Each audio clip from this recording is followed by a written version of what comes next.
Okay, so today we're going to be building a game of Mario in pure JavaScript, HTML, and CSS. No fancy frameworks, no Canva, no. We're doing this to actually practice our JavaScript skills. So this is the finished game. We've got a little game of Mario. We have Mario himself. He can jump, he can kill the evil little mushrooms, and he can bounce into surprise blocks, which will either give him a mushroom in which he grows bigger for a certain amount of time, or get coins. So it's a surprise each time.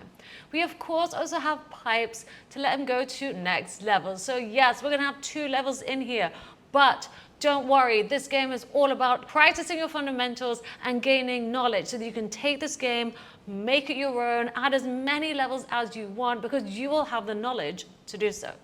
So once again, as a reminder, this is to practice your JavaScript, to really master your JavaScript. It's going to assume you have knowledge of objects. It's going to assume you have knowledge of JavaScript methods. If you don't, however, don't worry. Please try to code along anyway. You always have my 12-hour free coding course, which you can go back to, where we do go into these in a lot more detail. Okay, once again, this assumes a certain level of JavaScript. But if you're feeling brave, try it anyway. Who knows? You might be a coding prodigy. And if you're interested in deploying this game onto the internet, or deploying anything you want really, I'm going to show you where to go for that. This is actually outside of the scope of this tutorial, but if you finish this project and want to deploy it, you could do so with Savala for free. So make sure to go to the link below and bookmark it. Simply sign up to the cloud platform and deploy straight from GitHub, GitLab, or Gitbucket in minutes. So in other words, save your code to GitHub like so, and deploy with Savala onto the internet. Easy. Whether you're launching your first side project like this one or scaling a serious application with sensitive data in the future, Savala, which is actually built on Google Cloud Platform and backed by Kinsta, offers added benefits such as security, all-in-one intuitive dashboard. Okay, so what are we waiting for? Let's get to it. Let's build out Mario. Okay, so let's do it. Let's build a super simple game of Mario using just HTML, CSS, and JavaScript. No fancy things like Canva. We're really getting to understand the fundamentals of JavaScript, the language. So let's do it. So let's go ahead and create a new project. I'm going to choose to make this just an empty project. Okay, so we're really starting from scratch. I'm going to call this Mario.js, and this lives in a directory called WebStorm project that lives on the Anyakuba username on my computer. So let's go ahead and create that. Okay, so there we go. At the moment, it's just like this. And I'm going to create a new file. This is going to be an HTML file. I'm going to call it index. We don't need to put the HTML extension because, you know, we selected HTML file. But if you're not, please go ahead and do that. So this is what it looks like. I'm just going to call this Mario.js, just like so. Here's the boilerplate code if you don't have yours in your IDE already. Okay, so that's what it looks like.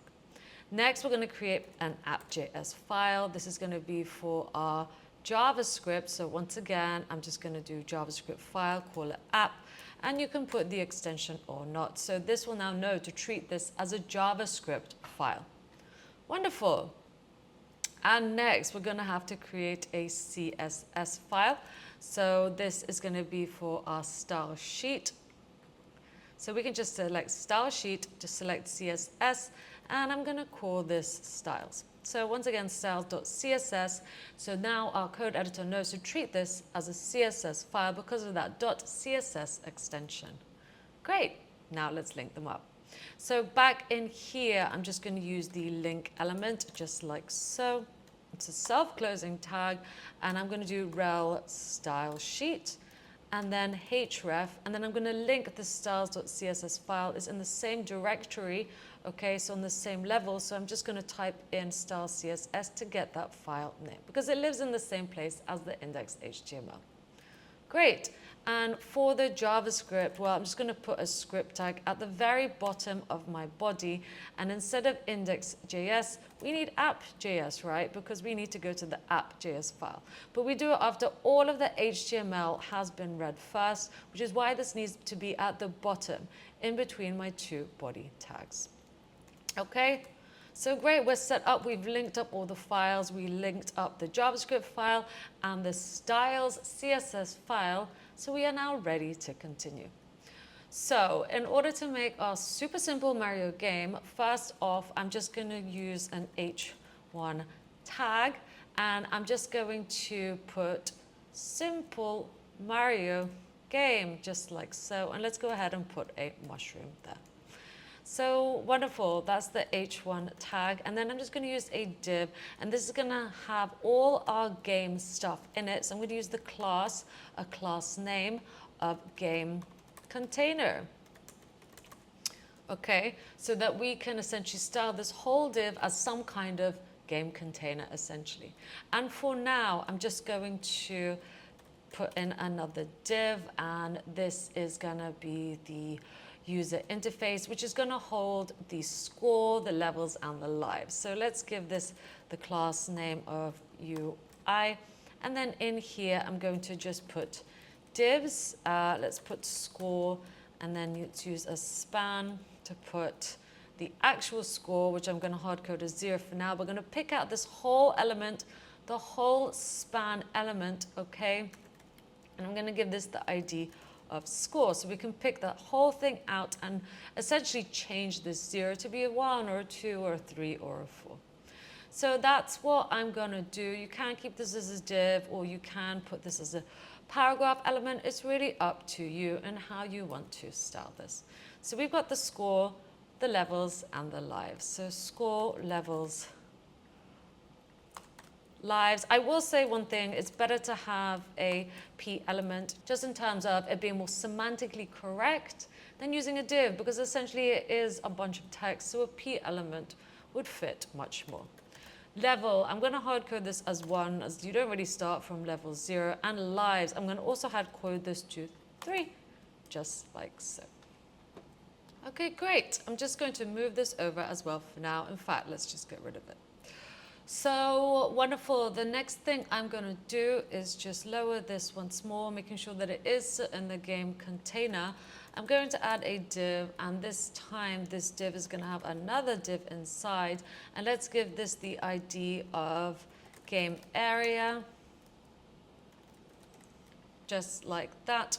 And this the ID of Mario. So this is going to be our little Mario. Next, I'm just going to add another div, and this is going to be the controls. So class name controls, just like so. And in here, we're going to have a p element, and this is going to say controls, just like that. Another p element that's going to say arrow key. So this is essentially the instructions on how to move on our board. Move left, right with the arrow keys, and one more p element, and this is going to say down arrow, and down arrow is to enter the pipe, okay, when on top of it. Great. So that is our instructions essentially on how to control Mario. And finally, we're going to have one more, okay, so let's close off the game container, and outside of the game container, I'm going to have another div. This is going to have the class name of game over, so we know that if it's a game over, well, let's have the game over appear quite large. This h2 element is just going to have the words game over, and let's pick it out. I'm going to give it an ID of game over title, just like so. And then let's use the p element to have score. And once again, let's pick it out. So span 0. Let's give this the ID of final score, just like that. And then I'm just going to add a button, and we're going to pick this out later, but let's just have play again on it. And I'm going to give this the ID of restart button, just like that. Great. Okay, so that is our index HTML file. We are really kind of done here. Let's move over to the styles next.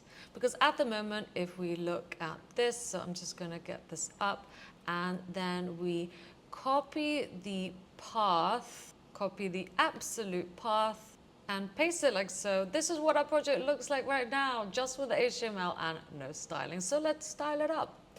So let's go back here. I'm just going to minimize this and let's go to our styles.css file. And let's start picking stuff out by classes and IDs.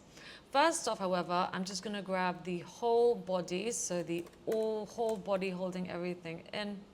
Let's just get rid of any default margin and padding, just in case.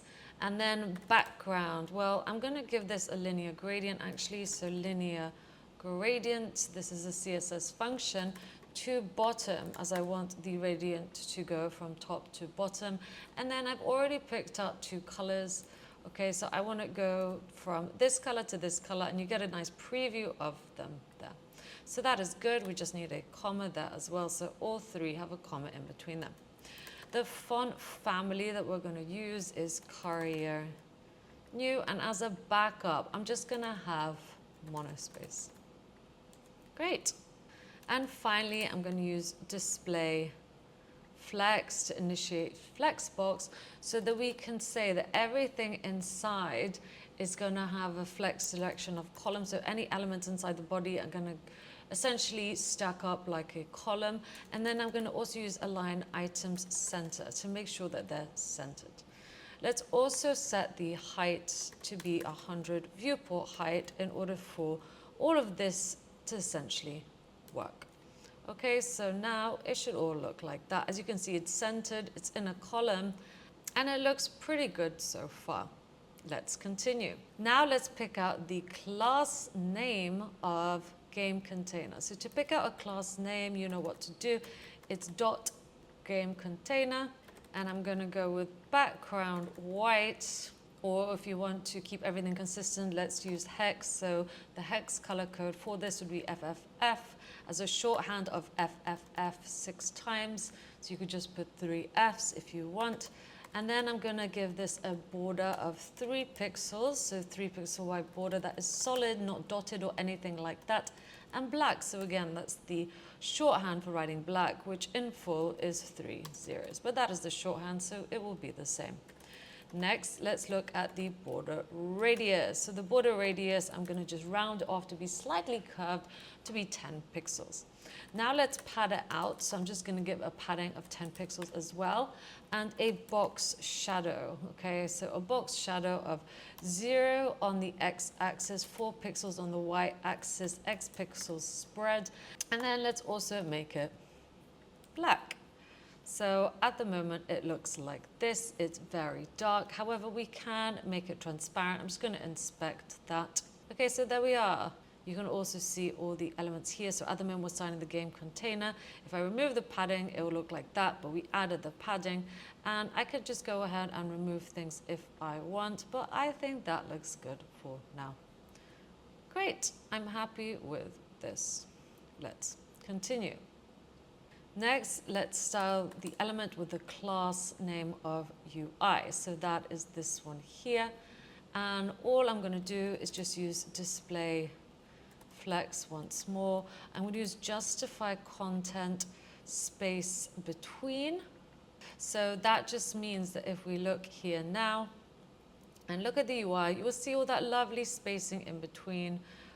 If you get rid of it, it looks like that. But if you keep it there, it's spaced out nicely. And that's thanks to display flex. You can't use this without display flex. Okay, great. Let's continue.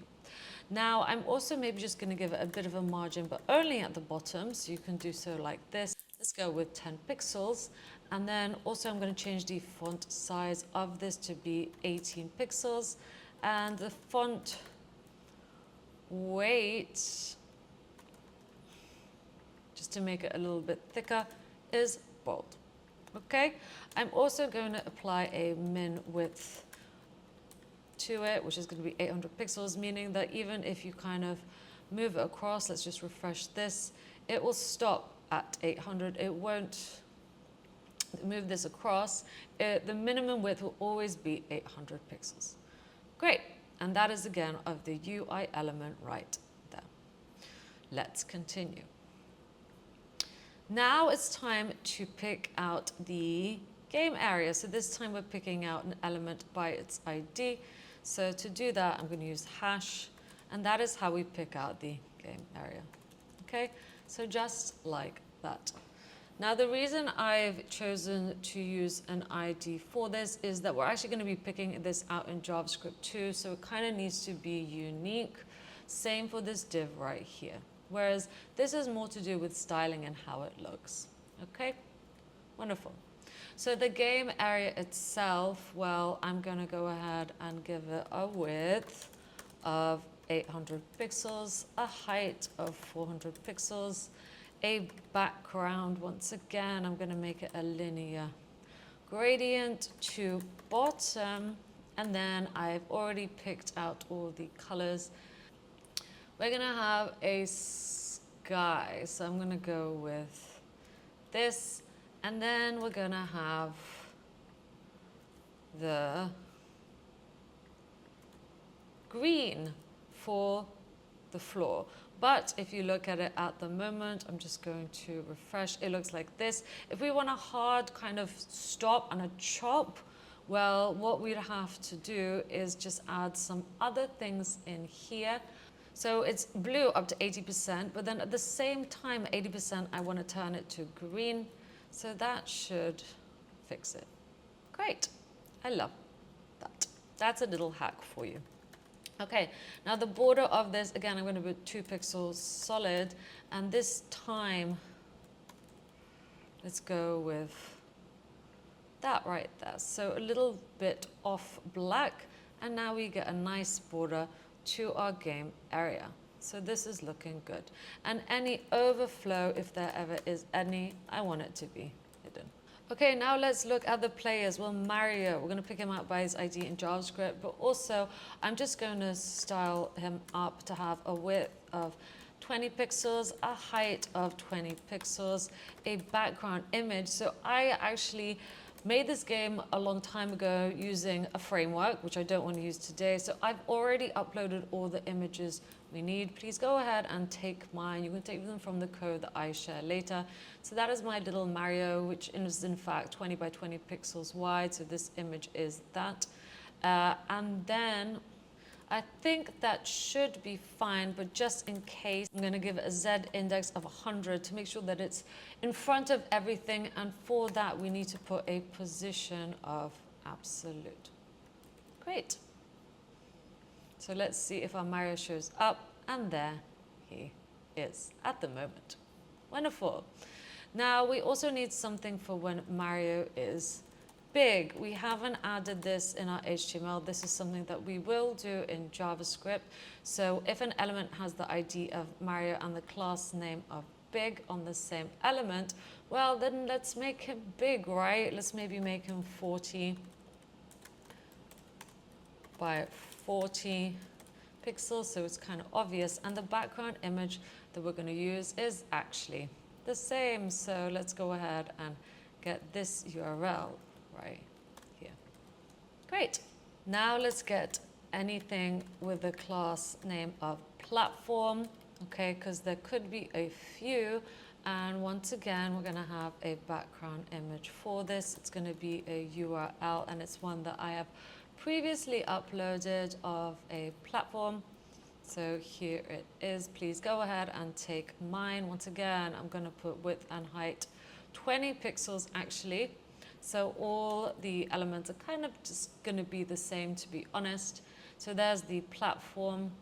I kind of want to differentiate if the platform is on the ground. I want to use a different background image. So I'm just going to copy all this and just delete that, and the background image for this will be here.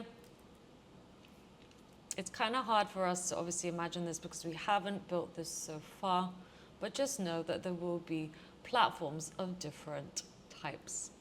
So in fact, maybe it's best to just copy all of this, and I'm going to delete that class name and delete that image. Okay, so that is kind of our template.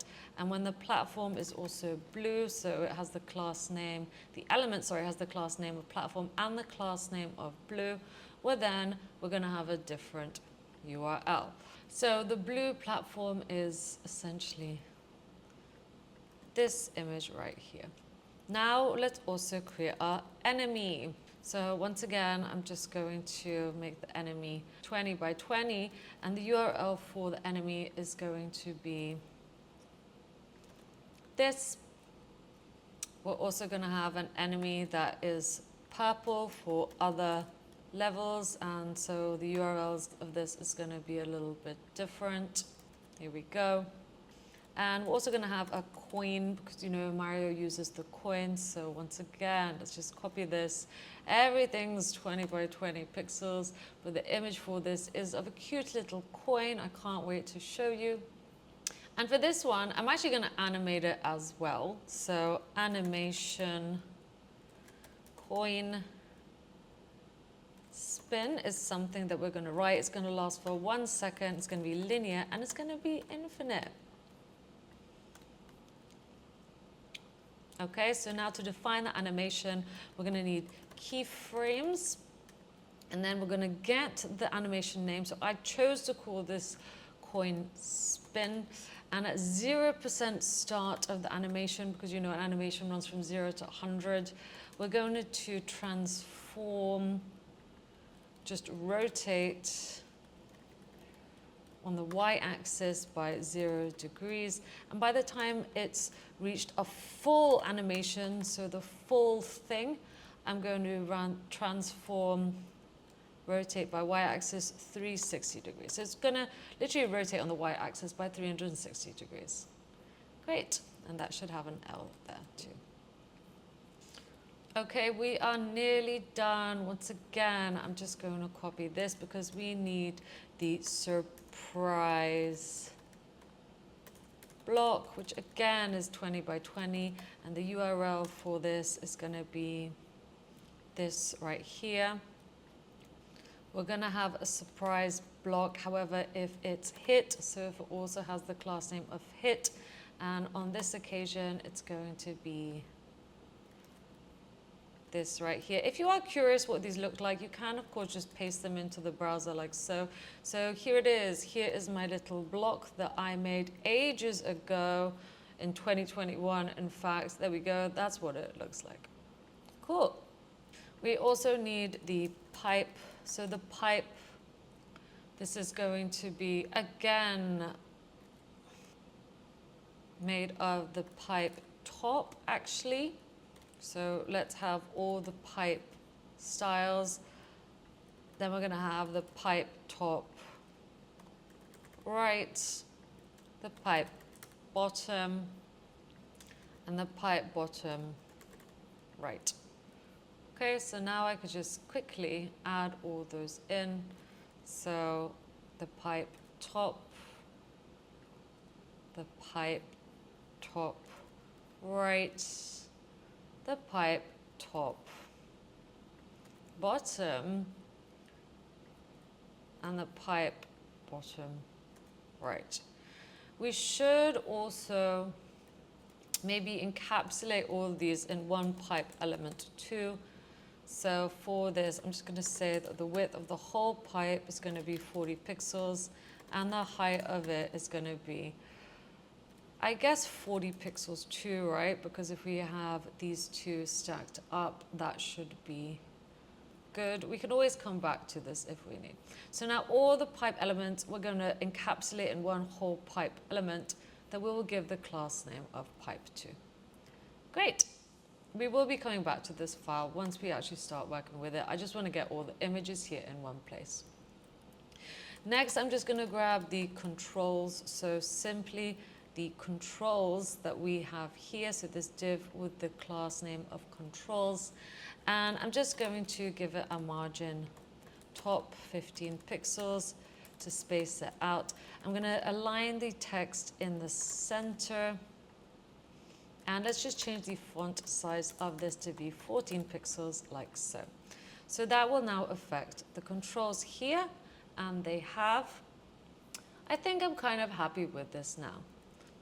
Next, let's also pick out this whole element, the game over element, by the class name. So dot game over element.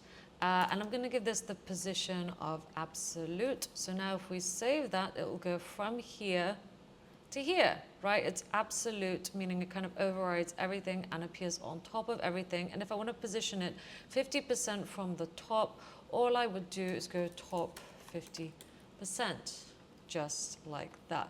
And it will appear 50% from there as the whole element, right? So it's here at the moment. I'm also going to make it have a border of 3 pixels solid.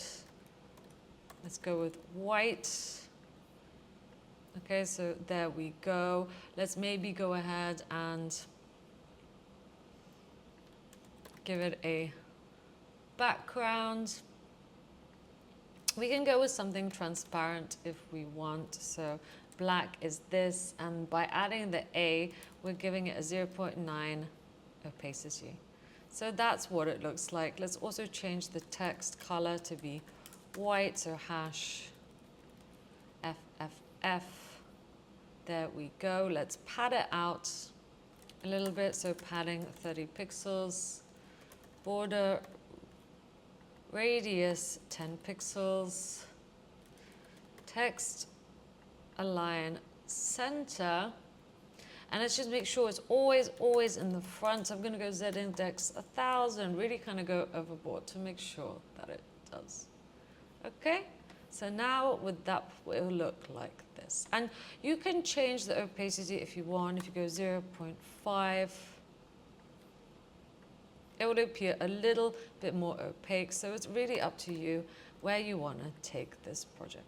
Okay, great. We can also style the button, so perhaps let's do that. I'm just going to grab the button, so this button right here with the ID restart button. So restart button. Let's give it a background color of hash FF6B6B. To make the color of the font white. I'm going to go with border none, border radius 5 pixels, font size 16 pixels, margin 10 pixels. Just move that up. So that looks much better. I'm happy with that.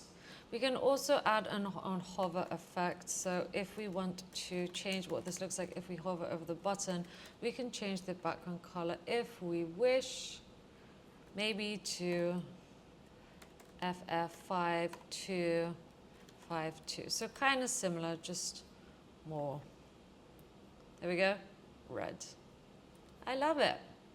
Okay, so that's what it looks like at the moment. Now, because we will be displaying this game over pop-up in JavaScript, you can pick things out by their class name. However, it's best to keep this an ID and keep it unique. So I'm actually going to go ahead and change this right now to an ID.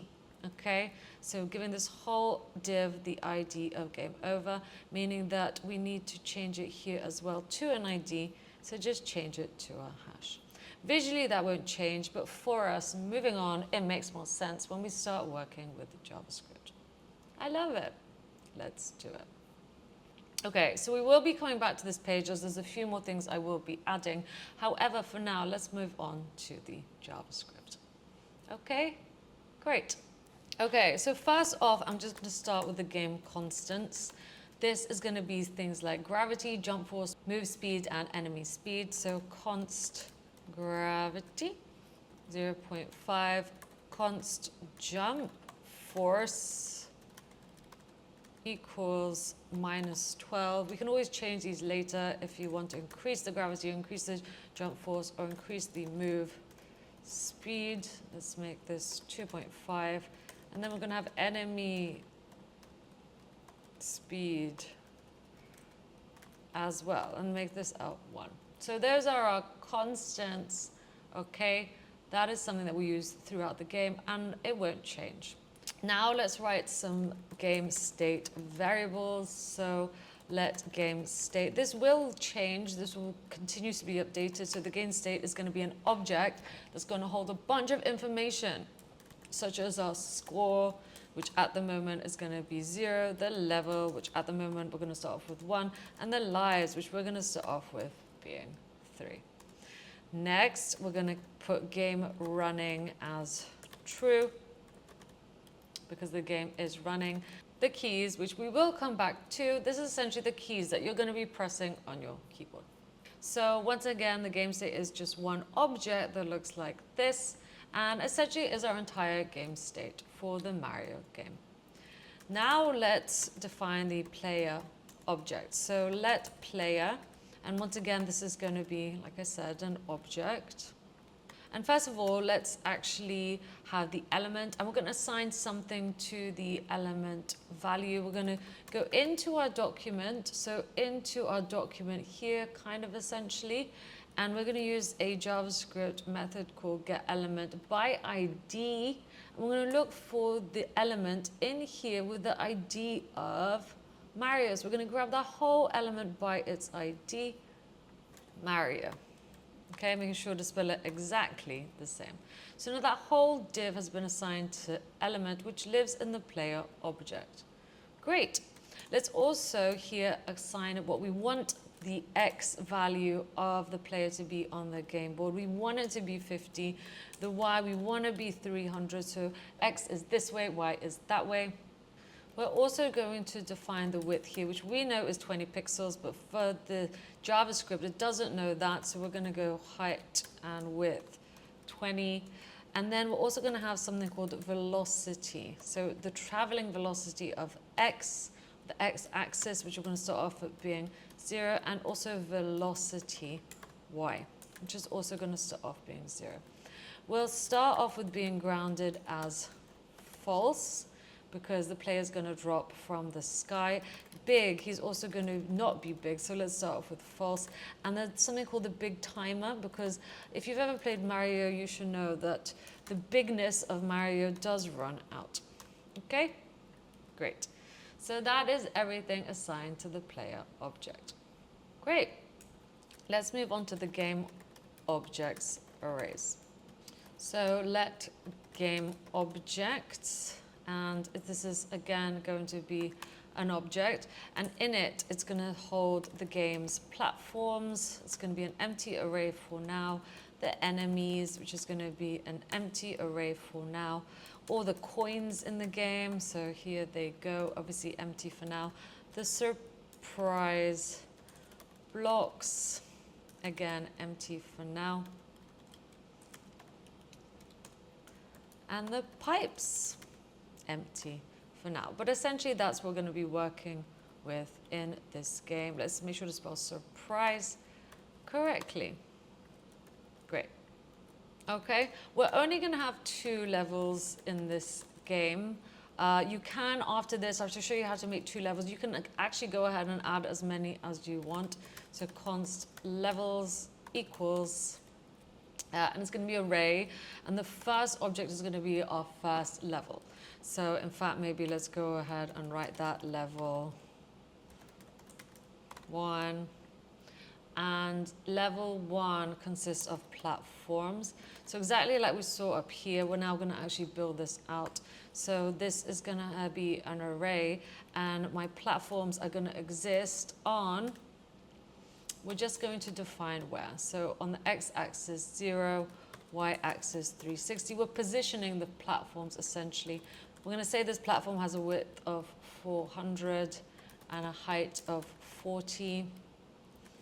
And the type of platform this is going to be a ground platform. Okay, so this makes sense why here we wrote platform ground.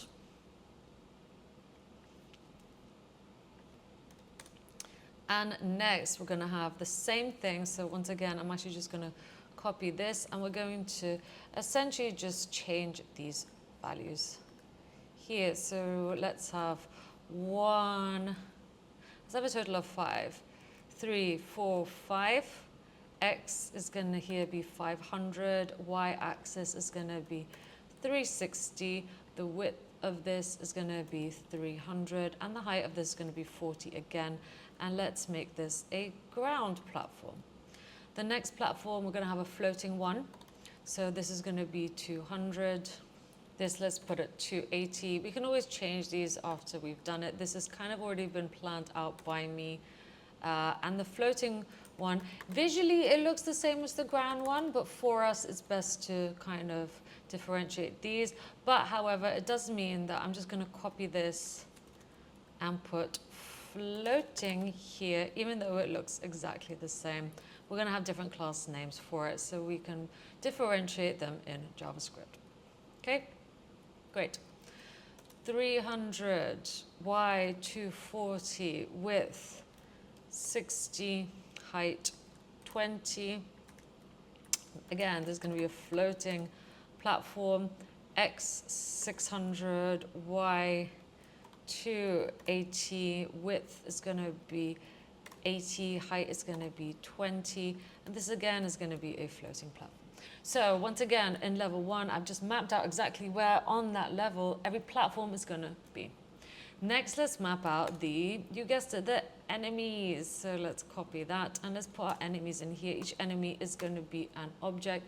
It is going to have an x-axis once more. So 250, y-axis is going to be 344. And then the type of this enemy is just going to be the normal enemy. In fact, I'm just going to define it as brown. So in fact, maybe here also where the enemies, just to make our lives a little bit more clear, enemy brown will show up as this, and enemy purple will show up as that. So that's one enemy on level 1. Let's just have 2. I'm just going to change this to be 550 this time and keep the y-axis the same. Next, you guessed it, let's look at coins and what kind of coins are we going to have for this, because there's just one type of coin really. Let's just have an x-axis and a y-axis. So that's where my first coin is going to appear. And then let's have maybe 3 total. So 1, 2, 3. Let's change this to be 320 and this to be 620. I'm just going to move them around like that. What's next? The surprise blocks. So in fact, maybe let's just copy those 2 things, and there we go. The surprise blocks. I'm just going to have one here. It's going to show up on x-axis 350, y-axis 220. The type of this, so I'm just going to define what's going to pop up inside. It's going to be a mushroom. And the pipe is going to show up at 750, 300. Great. We haven't added the image of mushroom to our style CSS file, but we will do that later. Okay, so that is one level. Let's do another one. So whenever the object finishes, we're going to put a comma and essentially define level 2. So once again, it's an object. And in fact, we could just go ahead and copy all this because that is exactly what we're going to be filling out. Okay, so let's do it. Once again, let's go X, Y, width, height, and type. Okay, so all the types on level 2 of the platform are going to be blue.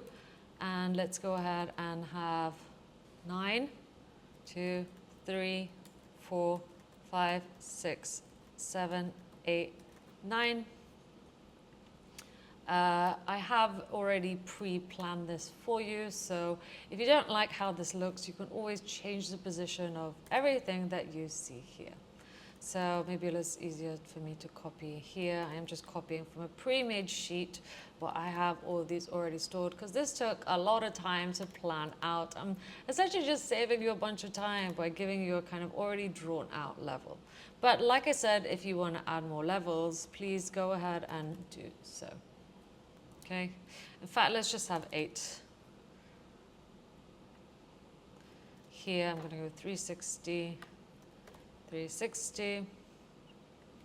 300, 280, 260, 240, 280, 200, 200, 40, 40, 40, 40, 60, height 40, 40, 20, 20, 20, 20, 20. Great. Now for the enemies, so once more we're going to have X, Y, type, and then let's have 3 enemies on this level. So I'm going to have one at 350, 344, type purple this time. X-axis is going to be 650, 344, once again purple, and X here 570, 264, purple. Okay, so there we go. Next, let's also do the coins. So in fact, maybe I'll just copy and paste all these coins here to save us time. Those are the coin areas that I picked out. And this time we're going to have 2 surprise blocks. One is going to have a coin and one is going to have a mushroom and 1 pipe only. So here is the location of that pipe. Great. So those are 2 levels. Let's move on. I think it's time to actually show everything we've done so far. So I'm going to initialize. Okay, great. So function init game. That is my function. I'm going to write another function called load level, and I'm going to look into the game state, get the level. Okay, so if we go into game state right here, game state dot level, because there's an object, so we go into the object by adding a dot to get any of these properties. Game state dot level will give us the value 1. Okay, the integer value of 1. And then I'm also going to write another function to game loop. Cool. So let's go ahead and write the function load level next. So function load level, and then whatever we pass into here, I'm just going to go ahead and call it level index. So in this case, we're passing through a 1. This is just a little helper that shows up, which we can disable. Now, first off, I just want to check that if the level index is larger than or equal to the level's length. Now, there is a bit of an issue here because imagine we are level 2, right? Well, we only have 2 levels in our levels array. So technically, if we pass through a 2, that does equal the length of the levels array, which is 2, which would mean it would be a game over. That is not what we want. So actually what I'm going to do is just add a -1 to the level index. So to start counting at 0, however, let's go ahead and do that all the way here in the load level function. So that level index is actually being passed through as a 0 now. So if it goes to 1, which is essentially level 2, it is still lower than the level's length. So we will be good to play. And if it of course goes over, then it will show a game over. Okay? So hopefully that makes sense. Now, if we are below that, and so essentially level index does not go over the level's length, we are happy to play the game. I'm just going to start off by clearing the existing objects.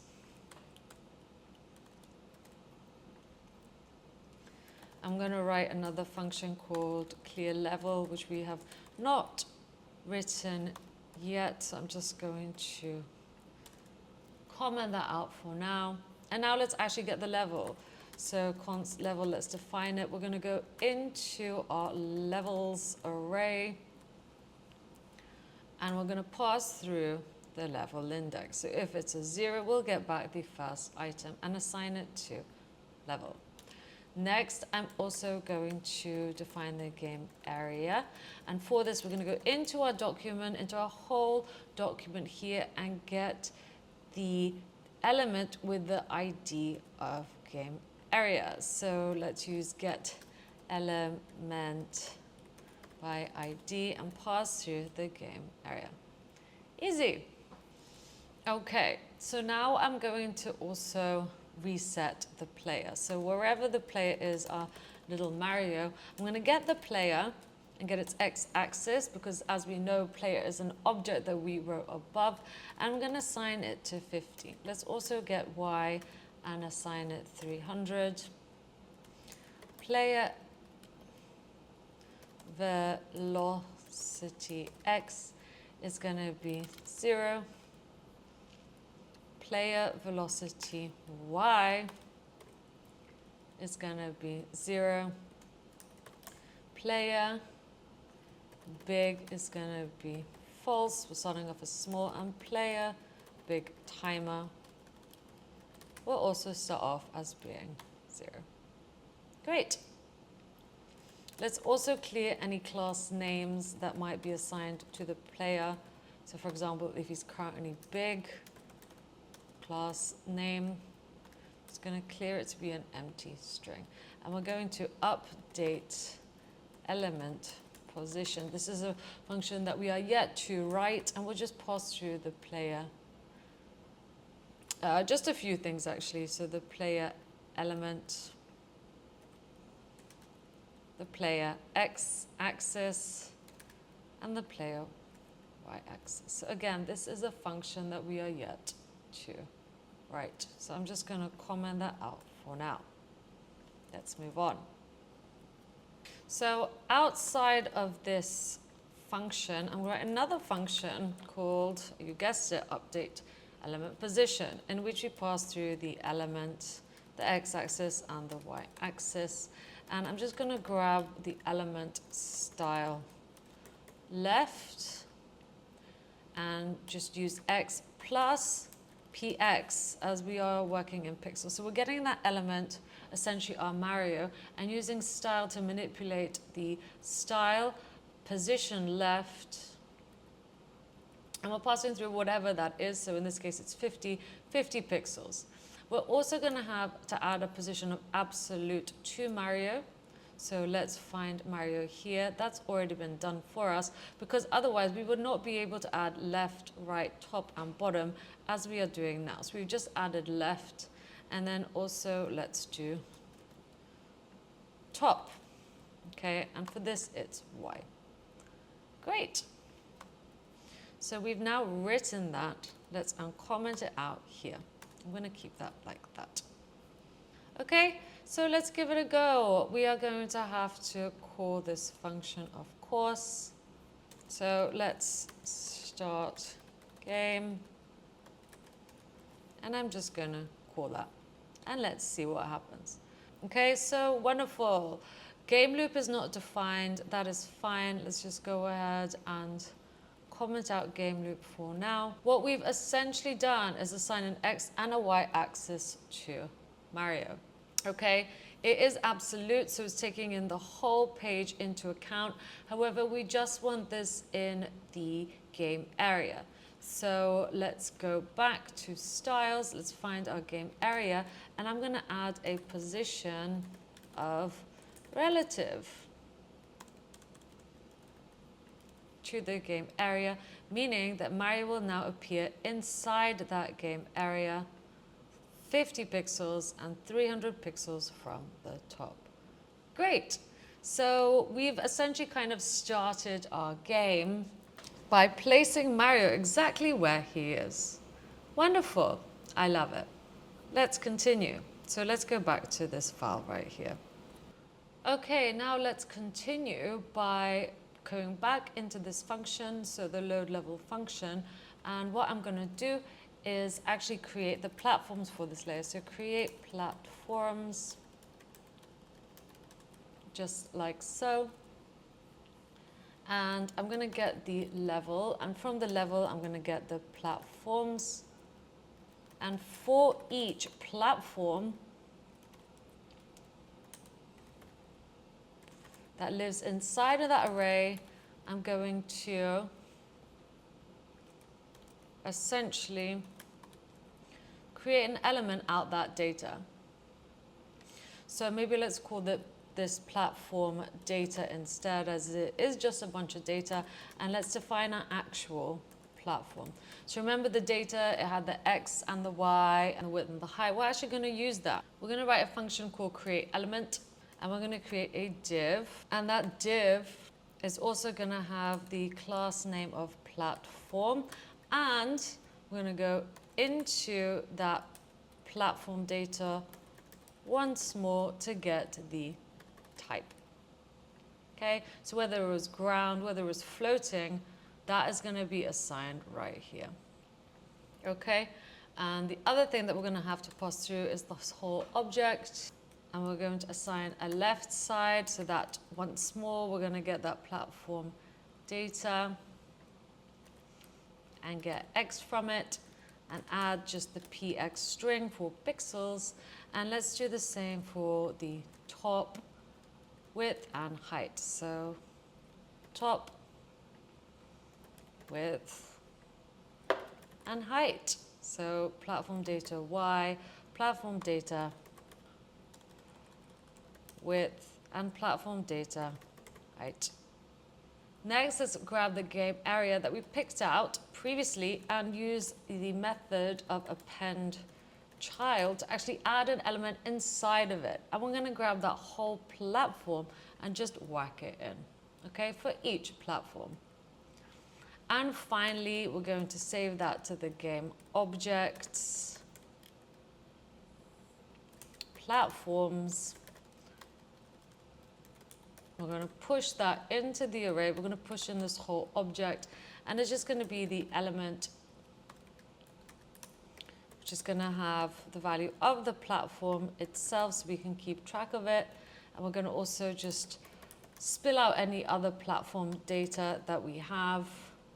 And let's also add an ID to this. I'm just going to put the string of platform in front of it and add the index number. So it'd be like platform 1, platform 2, platform 3, starting from platform 0, of course.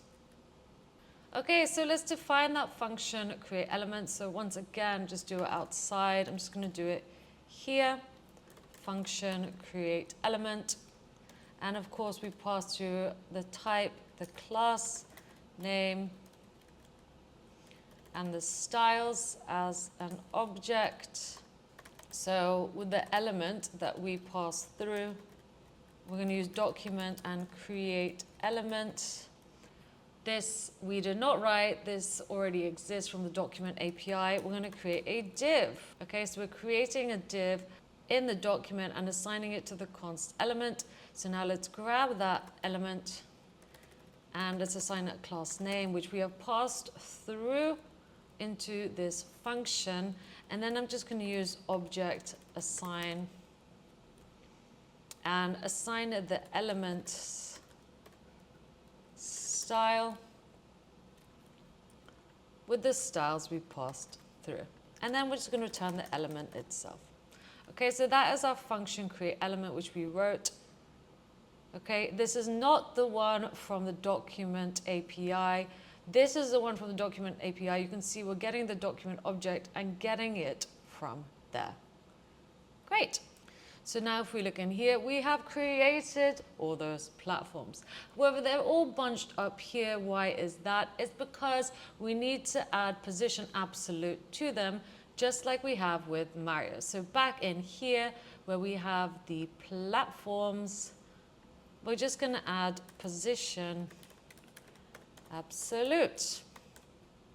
Okay, for here, for this platform, for the floating platform, and the platform blue. Okay, so now, ta-da, there we have it. We have just positioned all of them on our game board. This is looking great. Let's go back to creating our game. I think next, let's write our show game over function.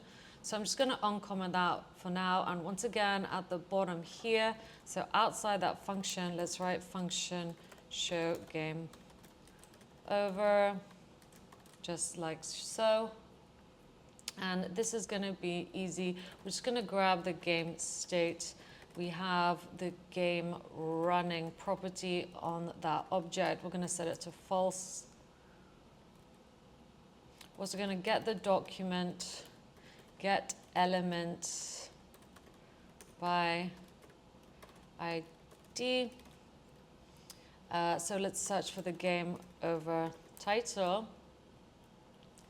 Let's change the text content of it to be, well, based on if we won or not. So this is going to be a variable. If we won, I'm going to put congratulations, you won. Otherwise, I'm just going to put game over. Okay? So great. Of course, this is a variable we're going to have to define. Some other things that we're going to do is just, I'm going to do get element by ID. This time, let's get the final score. And once again, get the text content. And we're just going to get the game state score. Finally, also get the game over style display block so that we can actually see it. Okay, and the variable one, we're going to actually pass that through into the show game over, which means that here, show game over is true. We'll actually see that element. So let's hide it as a default. So back in here, let's find game over, and I'm just going to put display none for now. Okay, so as a default, it should be hidden, and if we lose, we will display it. Great. The other thing we need to do is write the function clear level. So once again, let's go ahead and define that here, function clear level. All I'm going to do is, once again, get the game area, use document, get element by ID, make sure to spell that correctly, and let's look for game area. And now let's remove all the objects apart from Mario. So objects, values, game objects, flat for each, and then let's get each object, and if object element plus object element parent node exists, well, we just remove it. So this is kind of like a hack way to keep removing until nothing is there anymore. Okay, great. So in fact, I don't really think we need this. We can just do it this way. Let's check that out. Okay, so we're going to do that, and then finally let's clear the array so we can start fresh. So game objects, platforms, let's reset it to an empty array. Enemies, let's reset it to an empty array. Coins, let's reset it to an empty array. Surprise blocks, let's reset it to an empty array. And pipes also. We're clearing everything. Okay, great. While we are also here, I'm just going to write the input handling. So essentially how the Mario moves left and right and jumps and so on. So for that, I'm going to get the whole document and listen out to the entire document with event listener. And we're going to listen out for any time we press the key down on our keyboards. Okay, I'll pass through an event so we know which key. So I'm going to also get the game state keys, and I'm going to pass through the E key code that was pressed. Now, I'm also going to listen out to any time the key is relieved, and then I'm going to put that as false. So we're not pressing down anymore. Great. However, if we press key down and we do press the space button, so if E key code equals space, we know this is a jump. We also want to prevent the default from happening, okay, because we're jumping. We don't want to continue moving, okay? So for example, if we're going left and right, we would move left and right continuously unless we press a space, and then we prevent that default from happening. So that is our input handling. We also need to handle the game loop because we want the game to keep looping. So function game loop if, however, there is no game state game running, so the game is not running anymore, it is false. We just want to return out of this. Otherwise, let's update and request animation frame game loop. We of course need to write the update function as well.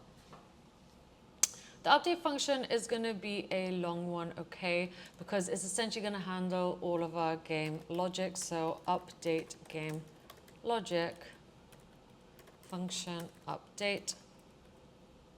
So there we go. Now let's also uncomment the game loop that we put up here on the game initialization. Great. So this is what our game looks like at the moment. Can't see much, but we've done a lot of logic behind the hood. Let's go back to our load level function. Okay, so we're clearing the level, we're resetting the player, we're creating platforms. There's a bunch more stuff we need to create. We need to create enemies, we need to create coins, and we need to create supplies box, create pipes as well, and the pipe parts. So let's do that now. Okay, so just after we create the platforms, so that function finishes here, still inside the load level function, I'm going to create enemies. So I'm going to grab the level enemies associated to that level, and for each enemy, let's call this enemy data because it is the X, Y axis data and so on. Just going to use index so we know which one we are working with. And what I'm going to do is define our enemy, and for that we're going to use the create element function that we wrote. So we're going to want to make sure that this is a div, and then let's pass through the class name of enemy. You will notice I'm using backticks as we are going to use some code in here. We're going to get the enemy data type, so whether it's brown or purple enemy will be passed through into here. We'll also then pass through an object that has the left and the top pixels. So let's get enemy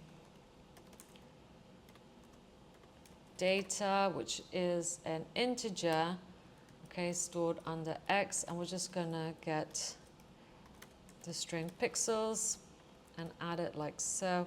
And for the top, we're just going to use enemy data Y. Okay, so now that we've created the enemy, we're going to append the enemy in the game area like we did here. So append child, pass through that enemy. We're also going to get the game objects, get the enemies array. We're going to push in this new enemy, or each enemy that we create. So as the element, let's just pass through the enemy we created. As the X, we're going to pass through enemy X. That's pretty easy. As the Y, we'll pass through enemy data Y. The width is going to be 20 pixels. The width is going to be 20. The height is going to be 20. We're also going to pass through a direction that we want the enemy to move. I'm going to go -1. A speed, which we set above as enemy speed.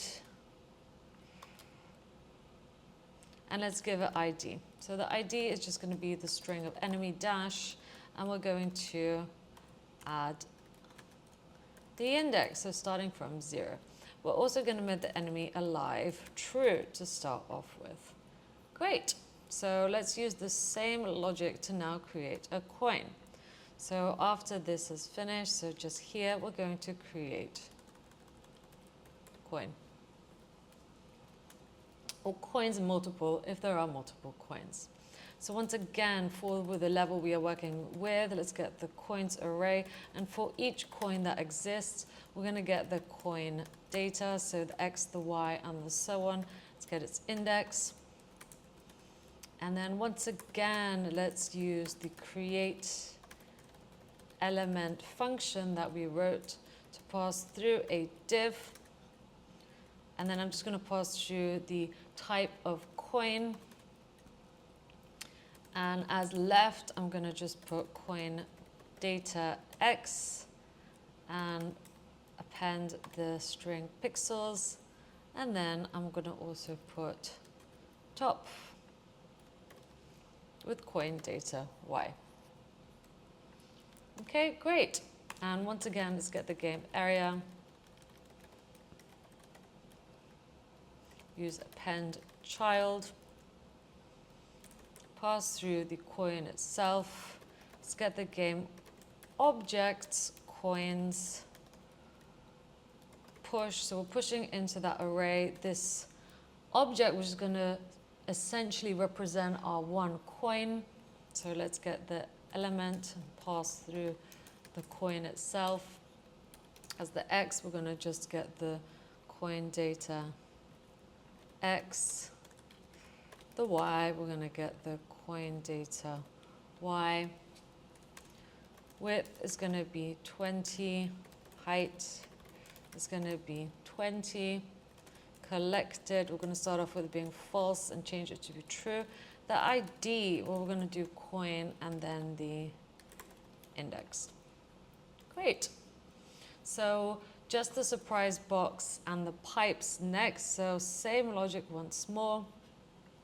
You'll really get the hang of this soon. Create surprise blocks. Let's get the level and the surprise blocks array, and for each block data, let's get the index as well. So starting from 0, we're going to use the create element function we wrote. So this is a great function, it's getting a lot of use.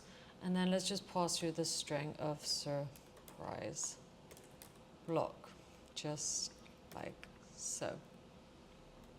And once again, let's pass through the styles. So left is block data X plus pixels. Top is block data Y plus pixels. And then game area, append child, the block itself, so it shows up in the game area. And then game objects, let's just update this, game objects, surprise blocks, push this whole object to represent one surprise block. We'll get the element, which is the block itself that we defined. The X is the block data X. The Y is the block data Y. The width is 20. The height is 20. The type is the block data type. Okay, so that's going to say coin or mushroom. It's not going to look like a coin or mushroom, or just look like a surprise block, however. And let's start off with it being here as false. And then let's just give an ID. So I'm just going to go with block plus the index. So let's just look at this at the moment. Let's see if we made any mistakes. So enemy here.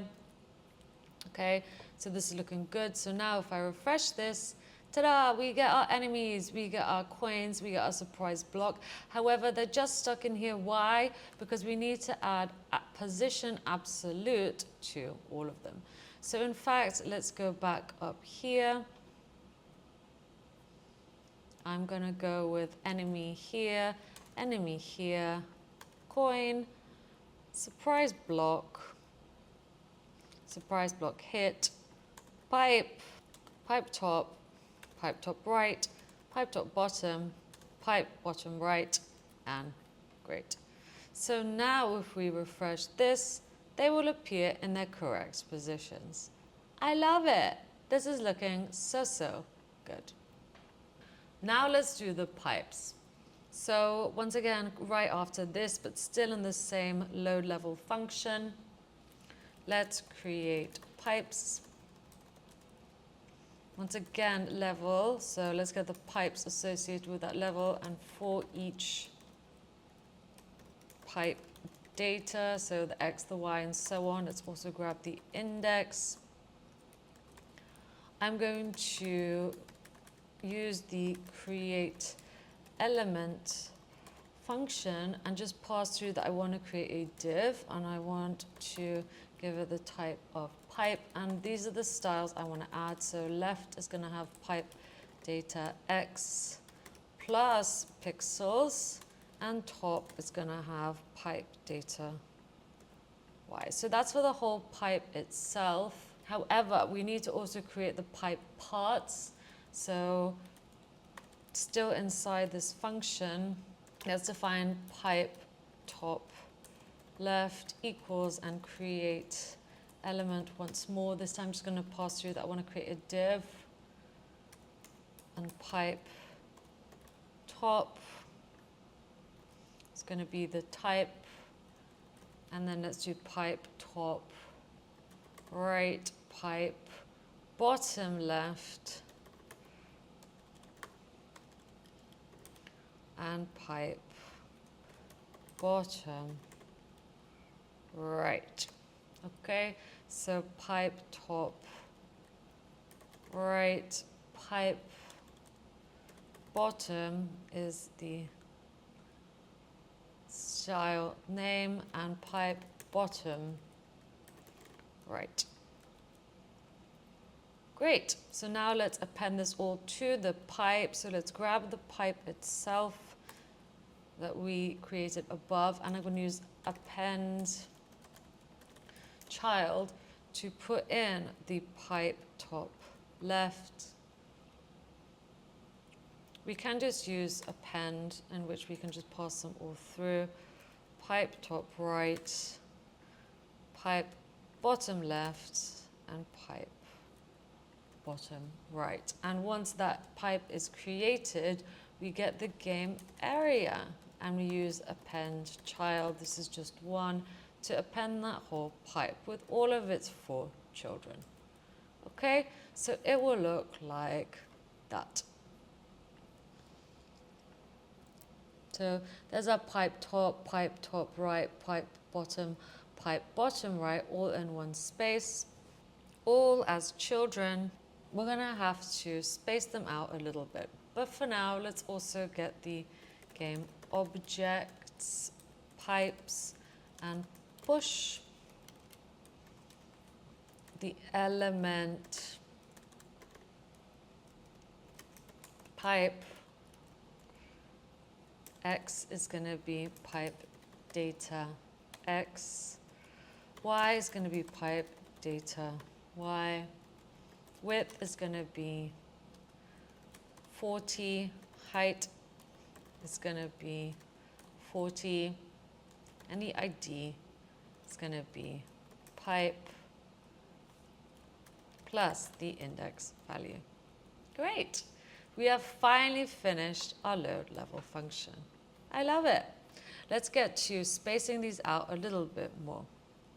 Okay, so back in here, we're going to have to assign a top and left value for inside the pipe itself. So everything lives in the pipe, but with position absolute, we can actually position the pipe top right, pipe bottom or pipe bottom right inside the pipe itself. So that's why I'm going to say top and left 0 for pipe top, top 0 and right 0 for pipe top right. Then we're going to have pipe bottom as bottom 0, left 0, and also bottom right as bottom 0, right 0. Okay, and that simply means that it will position out the pipes so they look more like this.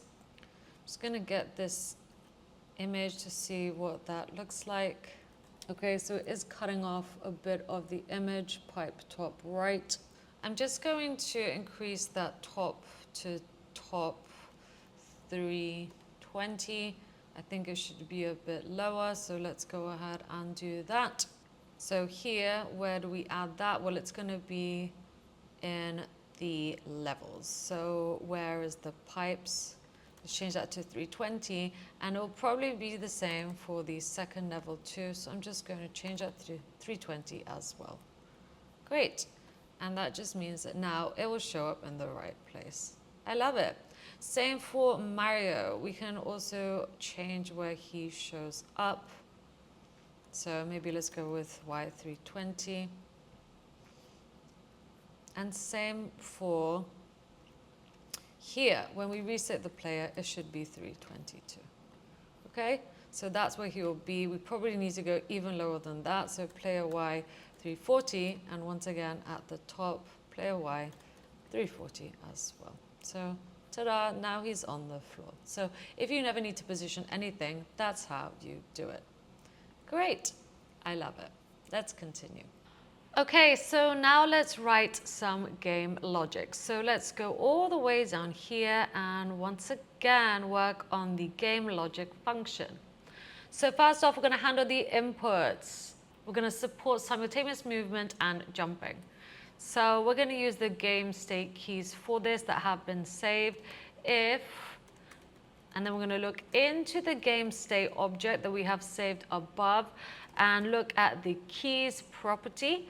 And if the keys property contains arrow left, so us moving left, or key A, because we're going to do the WASD movements as well, so you can move with your arrow keys, or WASD, so either one of those, we are moving left. We're going to get the player and velocity x equals minus the move speed, okay, because we are going left. Else, if, and I'm simply just going to copy this, I'm going to go arrow right, and then the key D is for moving right. Then we're going to get the player velocity, but just move at the move speed. Okay, so we've done left and right, else there's just friction. Okay, so we're going to apply friction, and friction is going to be 0.8. Okay, but it's going to multiply, so it's going to get harder and harder to move, just like that. Friction. Wonderful, so we've just used the multiply operator here too.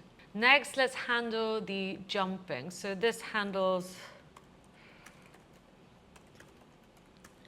left and right. And now we're going to handle jumping. So once again, still in this function, handle jumping. Okay, and what we're going to do is say if, and once again, game state keys equals the space bar. So if space bar is in there, and we have to check if the player is grounded because we don't want to jump mid-jump. So we're checking if the player is grounded. So if both those things are true, we're going to get the player velocity y this time. And we're just going to assign the jump force constant that we assigned at the top of our file. Okay, so the player obviously will not be grounded anymore. So we're going to also assign false because he's in the air.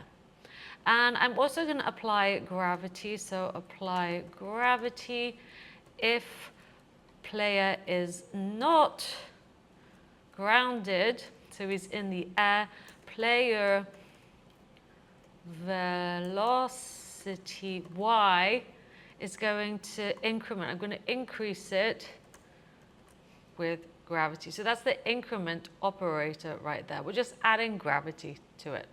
Okay, and that's going to happen over and over again. Okay, so it will appear that gravity is impacting the jump. So in the game loop, that is where the update function is being called. And then in initializing the game, so all the way here, the game loop is being called. And down here, the initialize game function is being called. Great.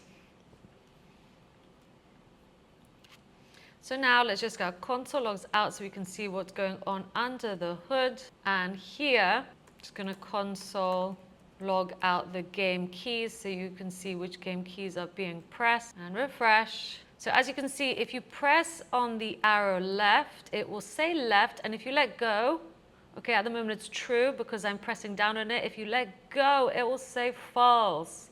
Okay, and do it for the other side too.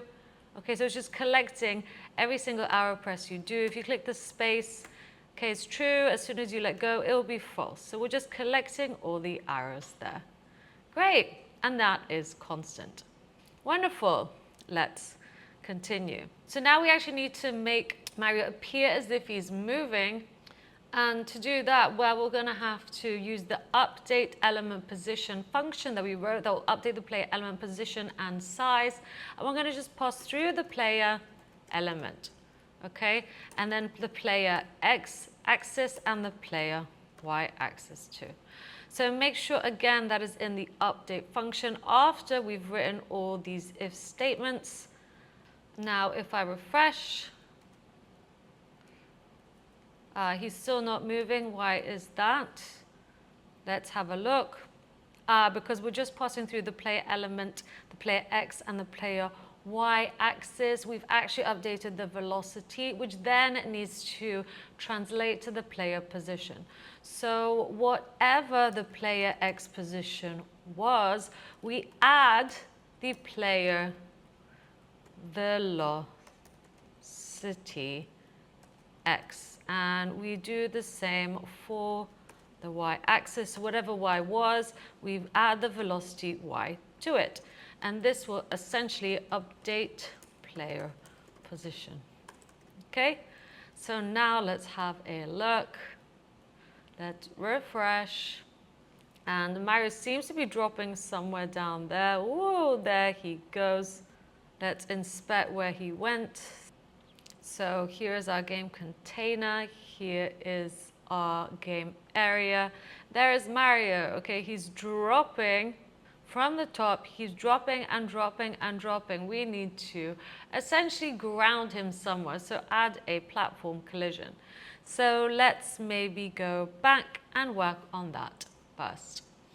So let's say platform collision.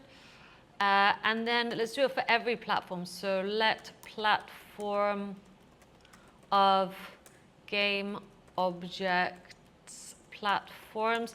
So we're saying for each platform in the game object platforms. Okay, so this is just a loop that we are doing. If check collision. So this is a function that we are going to write. I'm going to pass through the player. I'm going to pass through the platform. Okay, so we're looping. We're checking if every single platform that exists against our one player. And if that is true, we do something. So let's write the check collision function. Let's do so outside of this game. So here perhaps function check collision will pass through rectangle 1 and rectangle 2, because it can literally be any rectangle. We'll pass through element 1 and element 2, because it could literally be anything.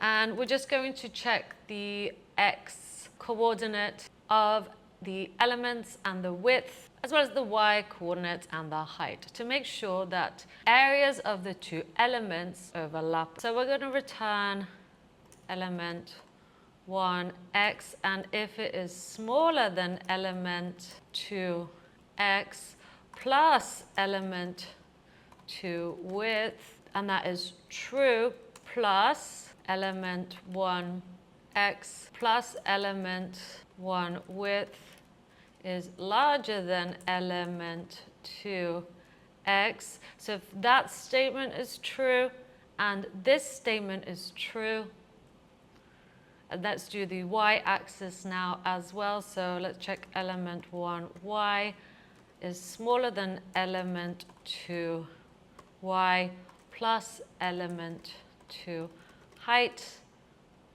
plus element 1 y plus element 1 height is bigger than element 2 y.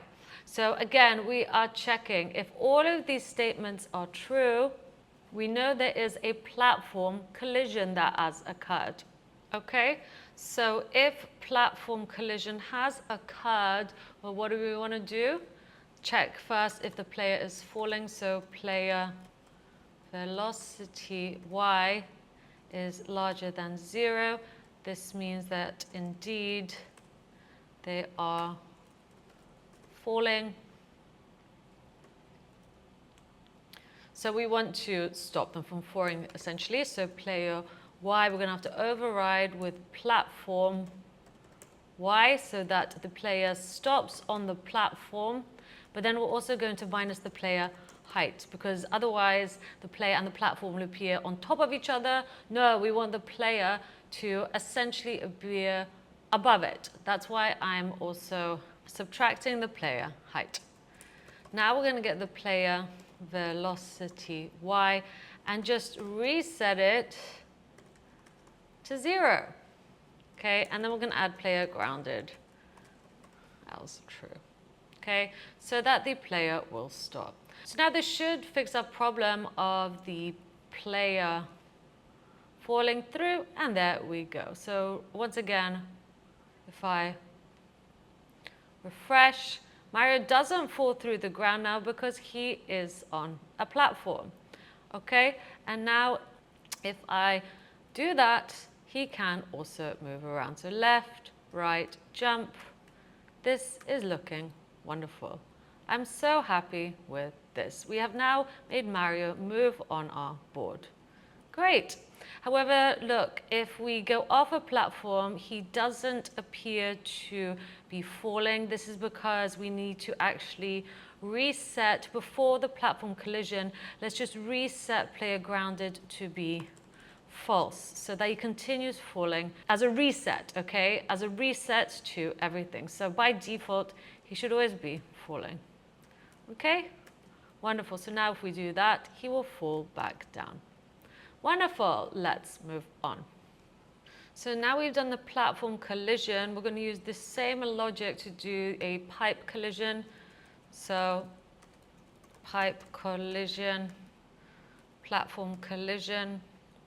It's going to be exactly the same. So we're going to use a loop for let pipe of game objects pipes if, and then we're going to check collision. I'm going to pass through the player and each pipe in the loops. We're going to check each pipe, and if we're going to check the player velocity y is larger than 0.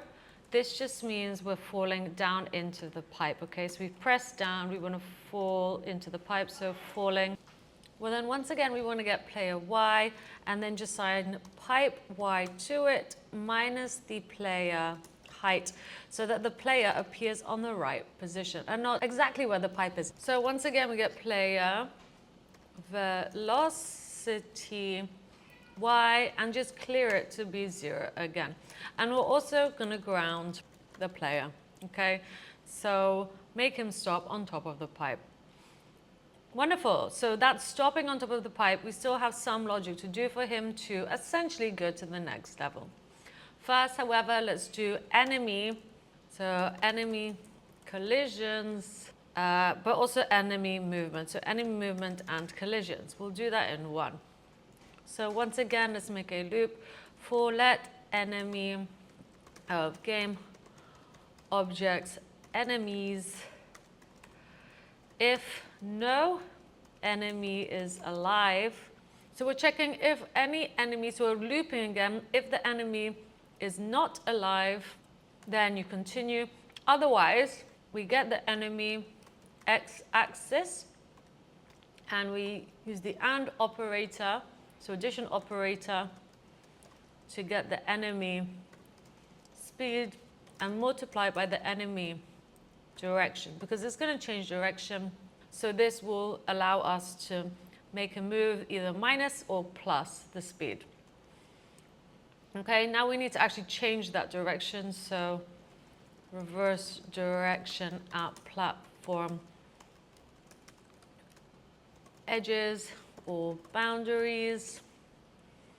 Make sure to spell boundaries correctly. Boundaries. So for let platform of game objects platforms. So we're checking the array of platforms, and if enemy, so we're still working with one enemy, remember this is still in the loop, x plus enemy width is larger than or equal to x. So if that is true, all four of these statements are going to have to be true to recognize that there is a collision with the platform, an enemy with the platform. So enemy x is smaller than platform x plus platform width. So if that's true, and now we're just going to do the same for the y-axis. So enemy y plus enemy height is larger than or equal to platform y plus enemy y plus enemy height is smaller than or equal to platform y. Okay, so if all of these things are true, we do have a collision. So we are on the platform. So I'm just going to say platform on platform true. And I'm just going to create a variable here for on platform, just so we can store it outside of this loop on platform and start off with it always being false before checking this loop. Great. And then we just break out of this. Okay. So now we can write if we are not on the platform or enemy x is smaller than equals 0, so at the boundary edge of our game board, or enemy x is larger than or equal to 800, so at the right hand border of our game board, we know a collision has happened. So let's make enemy direction switch. And a nice way to switch from essentially 1 to -1 or -1 to 1 is multiply by -1. Great. Okay, and now of course we update the element position. So we did it for Mario, now we do it for the enemies. So let's pass through the enemy element, let's pass through the enemy x-axis, and let's pass through the enemy y-axis too. So now if we refresh, it seems the little enemies are on the platform. They're kind of overlapping, so I'm just going to jiggle this a little bit and put -5 here on the y-axis, +5, just to omit that little bit where they are overlapping, and great. Okay, so this is looking wonderful. Now we need to do the, let's check the, yep, and they bounce back, they changed this direction. Let's do the enemy player collision now. So let's go ahead and do it. So once again, still in this function, we're going to do a player enemy collision. So check player enemy collision. So we're going to use the same function that we've been doing, check collision. We're going to pass through the player, we're going to pass through the enemy. And if player velocity y is larger than 0 and player y is smaller than enemy y. Okay, so basically the player is falling because velocity y is higher than 0, and the player is also, so this also has to be true, the player is lower than our enemy on the game board, right? Because player y of the player and the y of the enemy is what we are checking. Then essentially we are jumping on the enemy. So jump on enemy. And if that happens, then the enemy alive is going to switch to false. We're going to remove that enemy. So element remove. This is a JavaScript method to remove the element from the board. Then we're going to do player velocity y is going to be the jump force multiplied by 0.7. Okay, so the jump force is going to slow down, and then the game state score, let's just add 100 points. Okay, so 100 points for jumping on the enemy. Great. Else, we're hit by the enemy, so hit by enemy. So then in that case, we just want to essentially, well, let's check first if the player is big, right? Because if he's big, he just gets a little bit smaller. So player big is going to go to false. We're still to write this function, but you know, we have the big property on the player, so it's easy to know what to do. Player big timer. Let's reset that to 0. Player element class list. Remove the class list of big from Mario, so he just appears normal. And then let's change the player width back to 20 and the height back to 20, because if he's big, those should be 40 as well. Okay. And then else, so if he's not big, we lose life, but we are yet to write that function. So I'm just going to comment that out for now. Great. Let's change how I spell enemy here too. Okay, great.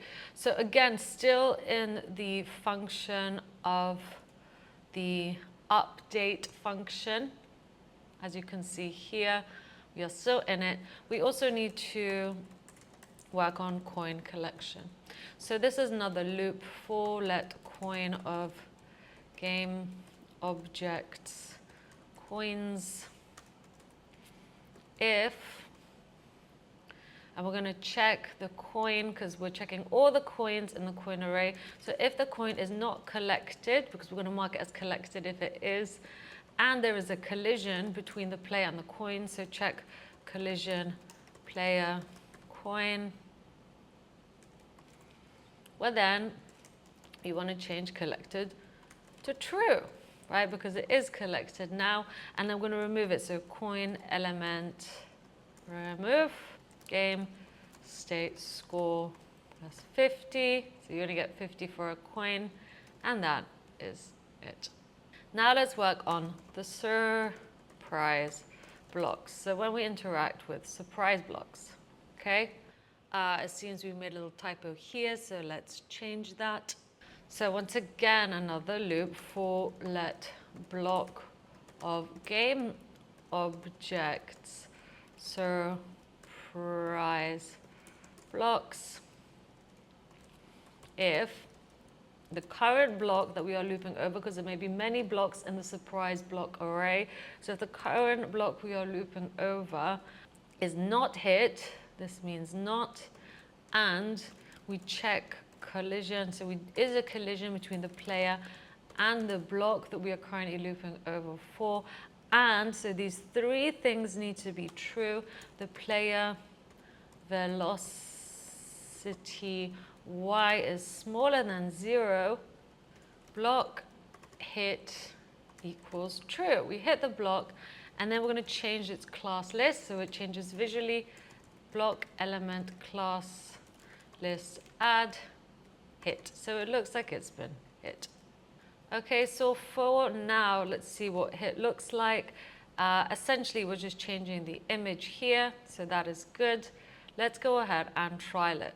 So I'm just going to refresh here for now. Make sure player is spelled correctly there. So let's just go ahead and refresh for now. So here we go. I'm jumping. I'm killing the little enemies. Collide with a coin. I get the coin. We need to update the score too. And now let's check for a collision. So annoyingly, that block is under there, but amazing. So when we collide with the block, it changes to a hit block instead, rather than one with a question mark. So that is looking good. I love it. We can, of course, move that to be here as well. That is something that I will do later on when we are refining the game. But for now, this all looks good. Let's just check we can land on the pipe as well, and we can. I love it. Okay, so let's continue. Now, of course, if we hit the block, we're not quite yet done, because if we hit the block, so if block is hit, we just say true. We can also check the block type, because our block object has a type assigned to it, if you remember, and it could be that it has the type of mushroom assigned to it. And if it's mushroom, well, you know what to do. We need to make the player big. So player big is going to be true. Player big timer, we're going to set to 600, so 10 seconds at 60 FPS. The player element class list, we're also going to add. So add big to make our player big. So for 10 seconds, our player will be big. Let's also change the width of him to be 40. Actually, maybe let's make it 30. Maybe double is a bit too much. Again, you can rejiggle with this as much as you like. So I'm changing the width and height. The game state score. I'm also going to add 100 for getting a mushroom. Then else if the block type was the other block type, it could be equals, so dbl equals the string of coin. Well, I'm just going to add a score of 50. Okay, great.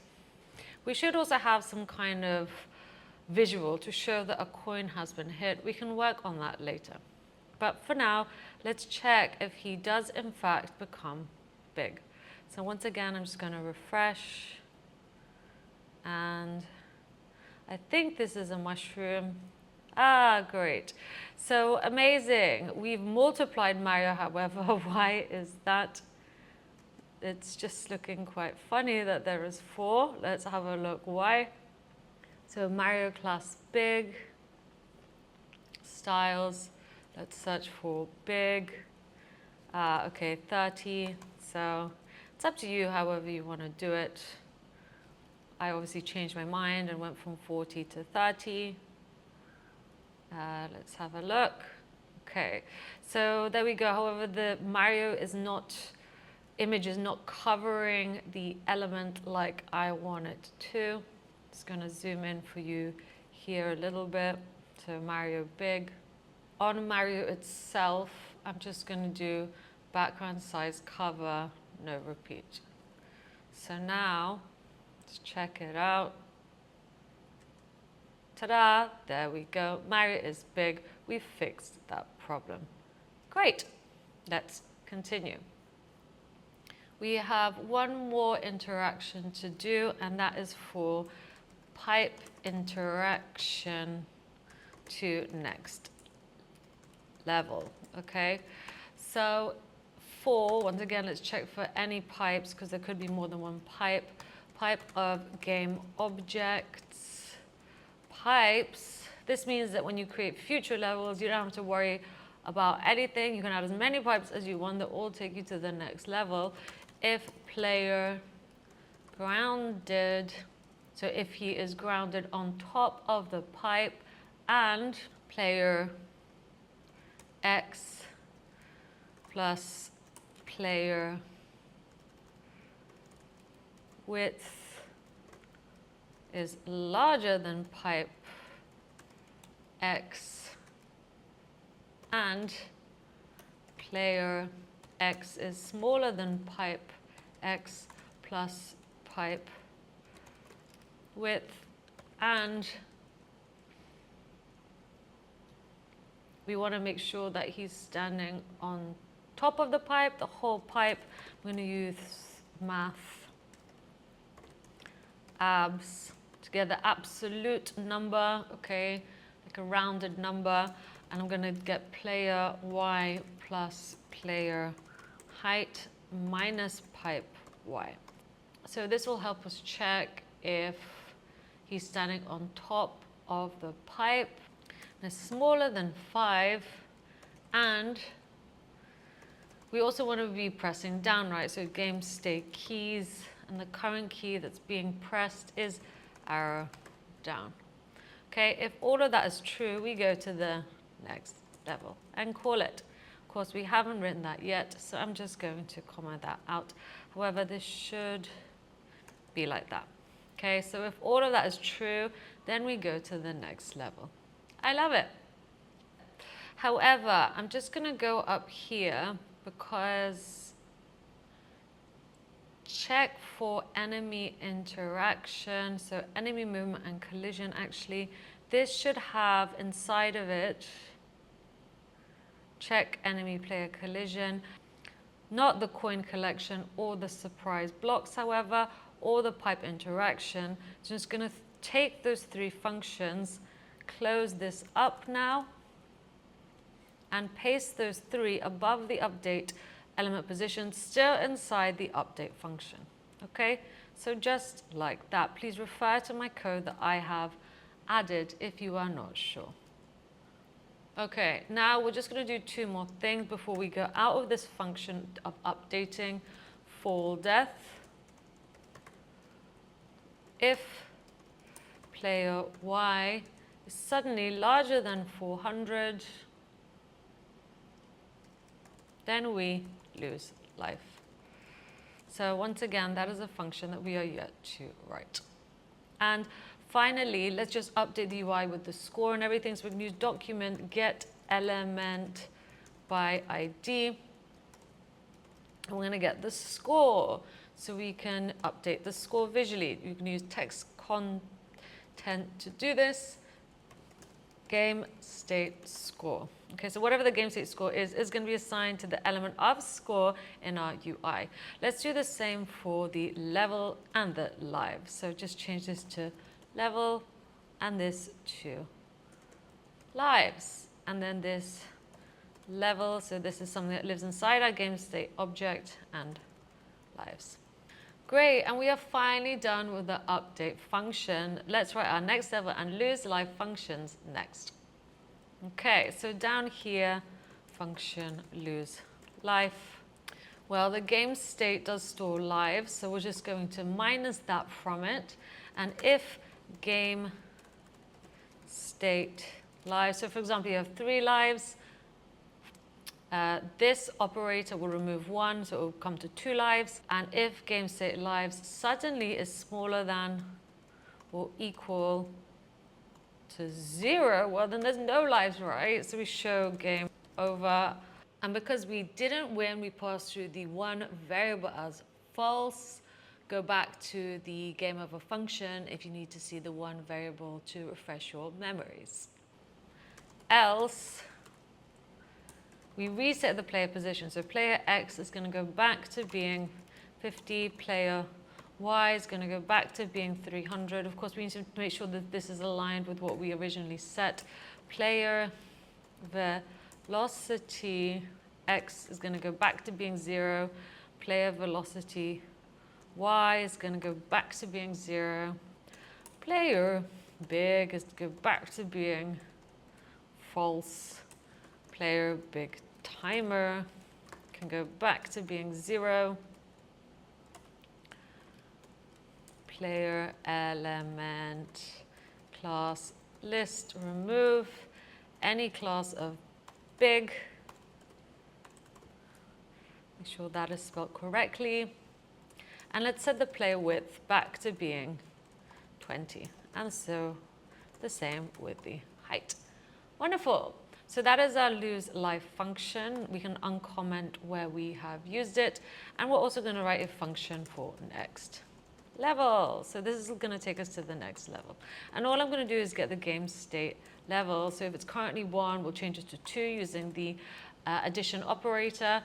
And then if game level is larger than level's length, well, I think for now we'll just show the game over, okay? But you can loop this if you want. You can add more levels, game over. I'm just going to add a game over for now, however. Sorry, this should be of course game state because level lives in the game state object. Else, we go to the next level. So we use the load level method that we wrote or function. And we get the game state level and minus 1 from it. Okay, great. Make sure that says next level like so. Okay, so now let's uncomment those out. Uncomment lose life here, uncomment next level, and uncomment lose life there. This is looking good. Let's have a go. Okay, so now if we kill, we get a score of 100. That is great. Let's just check that works again. So once again, score of 100. And if we get a mushroom block and turn big, again, that has been updated. We are still on level 1. We've got 3 lives. So let's try go to the next level. So if we land on the pipe and go down, press down, ta-da, we are right here. This is looking good. However, I'm starting a bit higher. That is something I'm going to have to adjust. Let me just check first. Okay, so here something strange is happening. We will have to figure this out. And ta-da, congratulations, you've won. So that's our score. We can play again. So to me, this is looking wonderful. We, of course, probably need to attach some functionality to the play again button. So maybe let's write a function called restart game. Okay, function restart game. And then all I'm going to do is set the game state to be whatever it was, as well as. So once again, what I am going to do, so we can just scroll all the way back here just to make sure that it is the same. We'll get the game state. So this is the reset essentially. We'll scroll all the way down here and just paste it like that to make sure it's exactly the same. We'll then also, so just like here, reset all of these things. So I'm just going to copy that and paste it here like so. And now let's grab the restart button. So document get element by ID, restart button, const restart button, and then we'll grab the restart button, add event listener, click, and then call the function restart game. Okay, I'm just going to move that to be down here. Wonderful. I'm happy with that. So the X and Y axis after you lose a life is 50 and 300. I just want to make sure that is the same for here. It's actually 340 here, so let's change that down here. 340, and let's try play again. So great. This is really, really fun. Of course, you can mess around with how fast and how slow all these enemies are.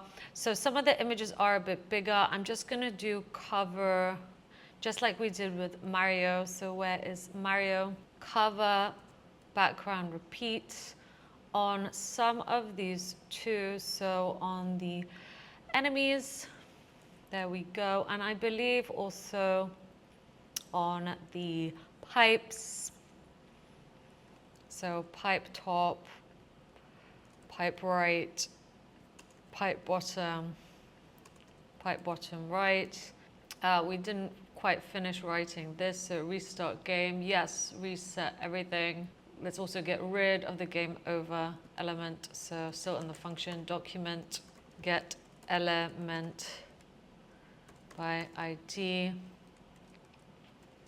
game over, style,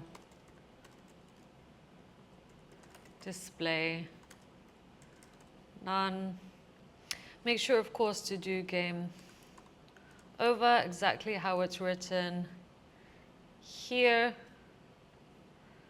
Okay, and then initialize game again. One thing we can do is actually just simplify this. So remove that and do that, just so it's in the same format. And great, so now if I get killed, game over, play again. Wonderful. So yes, this is looking good. Amazing. This is super, super fun. So now I'm just going to go to the next level. And once again, we probably need to put cover fit on some of these images and just adjust a little bit where Mario is landing. But otherwise, this is looking good. Okay, so back in here, I'm just going to add background size cover. Let's just do it to all of these just to be sure. So it was platform. We need to do platform background repeat. Let's do it also for the floating and platform blue. And finally, let's just move the where this little question mark is displaying. So that is easy. We just go to the game board. So level 1, the coin. Well, there's 3, there's the surprise block. So I just want to move the surprise block higher and maybe more to the left. So let's go ahead and do that. I'm going to go x-axis 320 and then just add maybe 120. Okay, maybe that's a bit too high. Let's go with 180. Okay, so that is looking better. That's how you would move yours around as well. So if we go here, ta-da, he is bigger. And these should be for coins. I'm just going to change this to background size instead. Same for the platform ground and put background repeat. Same for platform blue. So background size repeat. Same for here as well. Okay, and that looks much better. I'm happier with that. Okay, we have one last thing to do to really take this game to the next level, and that is spawn either a mushroom or a coin if we interact with the surprise block. So I'm going to do that, let's say here. And the function we're going to write, so function is going to be called spawn item on box. There we go. And of course, we're going to pass through the block and the type. So spawn. First, we're going to create a new div to represent the item. So it's either going to be a mushroom or a coin. So we're going to use document create element div, and that div we're going to assign to the const item. Next, we're going to grab that item. Of course, at the moment, it's not on our board or anything like that. We're going to add class list, so class list add, and the type. So if you remember, the type will either be a mushroom or a coin. Scroll back to the top if you want to familiarize yourself with this again. Next, we have to position that item. So item style on the left, we're going to assign the block X value. So wherever the surprise block is, and just add pixels because we want it to be exactly where the surprise block is. So that is horizontally. And then we also need to do this on the Y axis. So item style top, just like so.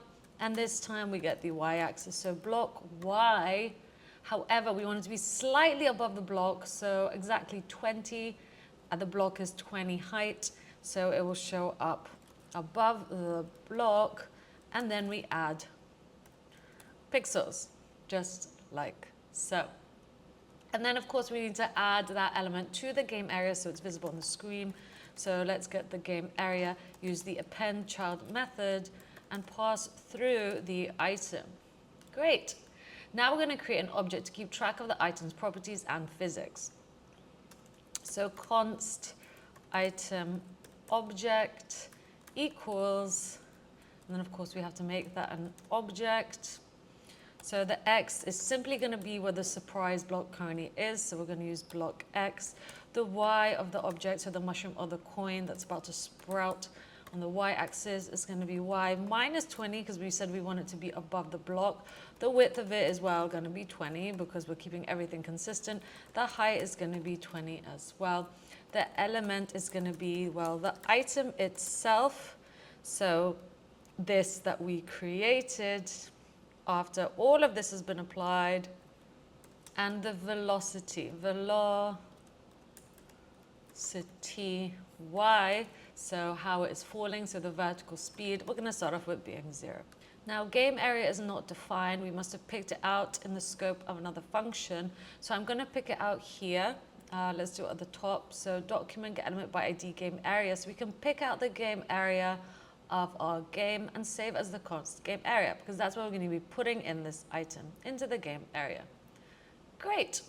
Now, after this object has been written, but still in the spawn item object function, we're going to check if the type is a mushroom. Because if it's a mushroom, we want it to do one thing. To be precise, we want it to fall. Else, if type equals coin, we don't want it to fall. We actually want it to rise. So kind of float in the air. So I think that coin is easier. Let's do that first.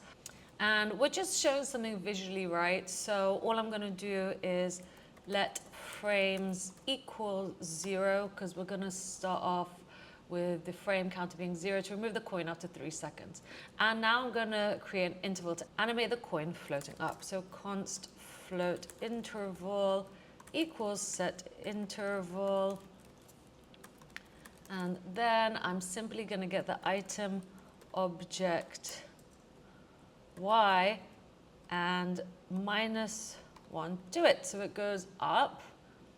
And then I'm going to get the item style top. So this is applying it visually, right? This is not visual. This is the visual part.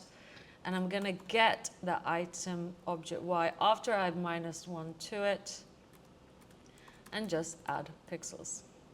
Great. And then I'll increase frames plus 1. Now let's stop it. So if frames is suddenly larger than or equal to 180, I simply want to clear the interval of float interval, okay, and remove the item. So item, remove, just like that. And I want this to run every 16 milliseconds, so roughly 60 frames per second. So I'll just put that there. Wonderful. So that is our coin object. For now, I'm just going to console log out the word mushroom here so we can test it out. So where do we want to spawn the object? I'm just going to copy that. Well, I guess after we collide with a surprise block. So let's check for the surprise block collision. So here we go. After block hit true, yes. So irrelevant what it is, we're going to spawn an object. We're going to pass through the block, that's right, and the block type. So the type is actually attached to the block itself. Great. So let's go back to here. So here we go. Let's test it out. So let's find one that's a coin. So it should be here. And great, our coin is indeed floating up. I love it. Let's just check we got the right amount of points as well. So Let's go back here, 100, and ta-da! Yes, we did indeed get points. So this is looking good to me. We got 50 for that one and 50 for that one. Everything is looking good. Let's work on the mushroom next. Okay, so if mushroom, just going to delete that so we can work with it. First, let's work on showing it visually. So I'm going to create another for loop. So const for interval equals set interval, just like so. We'll get the item object velocity y. And this time, because it's falling, we're just going to use our gravity const. Okay, so apply gravity to increase downward velocity, and then we'll move the mushroom downwards according to its velocity. So we're simply going to get the item object again, y-axis, and add the item object velocity after we just changed it above. So velocity y. Great. Now let's check if the mushroom has landed on a platform. So let's start with on platform being false to clear everything. And we're going to have to check for a collision with the platform. So once again, there are many platforms that it could collide with. So let's loop over them. So let's get the game objects, and let's get the platforms array, platforms, and if, okay, so here we're going to do some more logic. We're going to check for a horizontal overlap, and then we're going to check for another horizontal overlap, but this time checking the width of the item object itself. Then we're going to check the bottom of mushroom at the platform top, and then also allow a small tolerance. So if there is a collision, we know that on platform has to be true. And then what we're going to do is position the mushroom on top of the platform and stop the downward movement, because at the moment it's falling. Item object velocity y equals 0, and then we'll break. So exit the platform loop. Wonderful. But still inside here, so after these two parentheses, we need to update the DOM element to match the new y position. So actually show it. So we're going to get the item style top, item object y, and add pixels to it. So we can see the mushroom visually.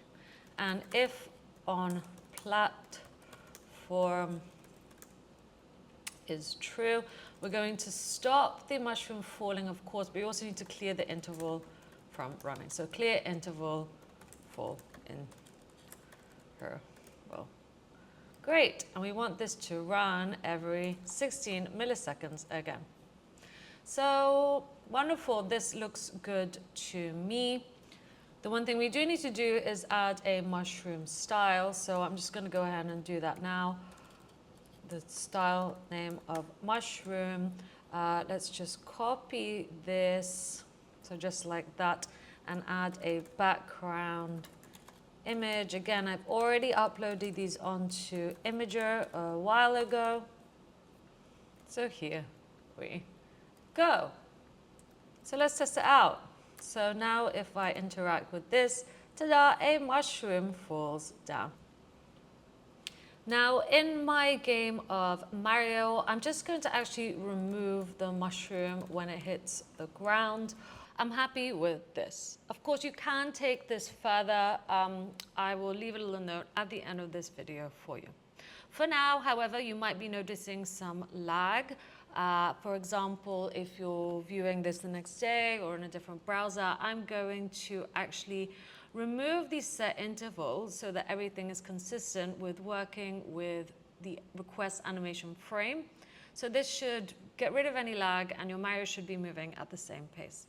So to do this, all we're going to do is just write a function called for, like so, and I'm simply going to take everything from the set interval, everything, and remove the set interval and paste that code. So that is now all in the for function, and I'm going to remove this too and put request animation frame and pass through for, and reverse this. So when we're not on the platform, this gets called. Great. And let's call the for function. Let's do the same for the coin now. So once again, let's write a function called float up. And I'm going to remove the frames. I'm going to take all the code from the set interval, delete the set interval, and once again, just change this to be requests animation frame and pass through floating up, as well as just make sure that that is attached to the object. So item object was, item obj, remove this item remove and put that in an else because we need to reverse this. Okay, so I've just reversed that. This time we're checking if it's above 180. Okay, if it's above 180, we call the request animation frame function. Great. So that is now much more consistent. I'm just going to add frames to my item object. Okay, and great. Okay, so there's one fix we need to do. When we go to the next level and Mario is big, he appears to be floating. Let's get rid of that. So let's remove big and reset the player width and height when he goes to the next level before loading the game. Done. Okay, good. One more thing we should do, there is a weird glitch, say if Mario is big and he gets hit by an enemy, because he gets made small so quickly, the enemy's still there so he loses a life. No, let's get rid of that. So I'm just gonna check if the player is grounded as well, so not falling, and that should fix that glitch for us. Of course, feel free to take this further if you want to then have the mushroom move and Mario chase it and only grow big once he eats the mushroom. That is totally up to you. I'm just going to stop here for now. My intention was to, of course, help you practice JavaScript and take this game, take it to the next level, add more levels, add different functionality, you name it. Okay, so please, again, if you want to fork this project and take it on, go ahead, it's up to you. Hopefully you're happy with it in the state that it's in, and I produced a cool game for you while we practice our JavaScript. Okay, so wonderful. I hope to see you again on here soon.